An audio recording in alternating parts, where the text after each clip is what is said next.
ناقش كلام الفريق احمد شفيق في المؤتمر الصحفي اللي عمله النهارده الصبح. بس ايه رايكم لو يعني كل حد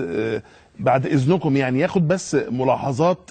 لانه الامانه الاعلاميه تقتضي ان انا اعرض برضو ما جاء على لسان الدكتور محمد مرسي في مؤتمر صحفي عقده في مقر حملته الرئاسيه في القصر العيني في القاهرة قبل قليل. نتابع ونرجع نحلل ما جاء في هذه الكلمة وما جاء في كلمة الدكتور محمد مرسي. الديمقراطية الدستورية الحديثة، إنما النقاش كان حول ما هي آليات عمل ووسائل التعاون الحقيقي لعبور هذه المرحلة، لإسقاط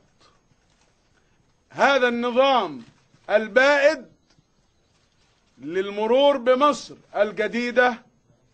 بحقوق المصريين كاملة، بكل طوائف المصريين في الخارج وفي الداخل، الشباب، رجال هذا الوطن في كل أماكن هذا الوطن، وعلى اختلاف مهنهم أو أعمالهم، الكل كيف يمضي الكل ويدوس بالأقدام بقايا النظام الساقط الفاسد الذي أفسد وأضر هذا الوطن ضررا بالغا لا يخفى على أحد. طيب، متهيألي في يعني معركة تكسير